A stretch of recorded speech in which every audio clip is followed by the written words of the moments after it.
On Christmas Eve, my parents once again left me alone at home for triple overtime pay. Thinking of the past 20 years when they always did this, I no longer wanted to spend the holiday alone and cold, so I packed some dumplings and went to find them. Unexpectedly, my parents, who always talked about earning more money, stepped out of a luxury car, arm in arm with a boy about my age, laughing as they entered a 5-star restaurant. "Mom, Dad, is it okay to leave Sarah alone at home?" I heard someone ask. My mother casually replied, "It is fine, she is used to it." My father dismissively added, "She can't compare to you. You're our precious child." I turned and left. They had deceived me by pretending to be poor. This time, I didn't care for their company either. Back home, I dumped all the food on the table. In the past, I would never have wasted food. From as early as I can remember, I knew our family wasn't well off. All my food and clothes came from my parents' frugal savings. Even my clothes were rarely new. Every season, my mother would bring home a bag of secondhand clothes, saying, "These are from your mother's colleague's older sister. They've been washed clean, so we don't need to buy new ones." I don't know where she got these old clothes from, but throughout my childhood, I hardly ever wore new clothes. I always wore ill-fitting clothes, and my classmates would make fun of me, saying I was a rag picker. I could only study hard, thinking that one day I would be able to buy new clothes with my own efforts. During holidays, I would hand over all the money relatives gave me to my parents, just to ease their burden.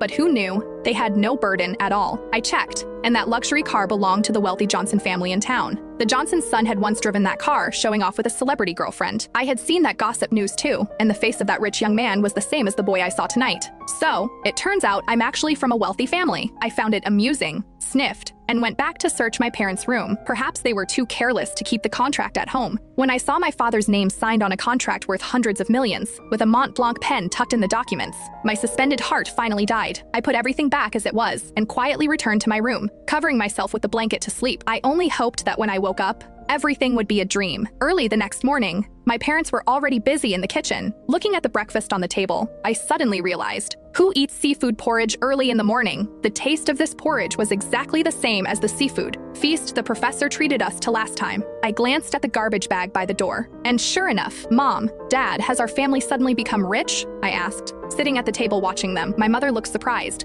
"Sarah, what are you talking about? Then how can we afford such expensive seafood porridge?" I pointed at the garbage bag by the door, and my mother's face immediately changed. My father chuckled lightly. "That is from when I worked overtime with the boss last night. He packed it for me, but I couldn't bear to eat it, so I brought it back. With our meager salaries, how could we afford seafood porridge? So that is it," I nodded, drinking the porridge, inwardly laughing coldly. Seafood porridge, 80 a serving. Last night's dinner probably cost thousands. If they were truly poor, I would have found this porridge delicious. Now, it just tasted like chewing wax. I only took 2 bites before getting up. "I'm full." "Sarah, why are you eating so little? Are you not feeling well?" My mother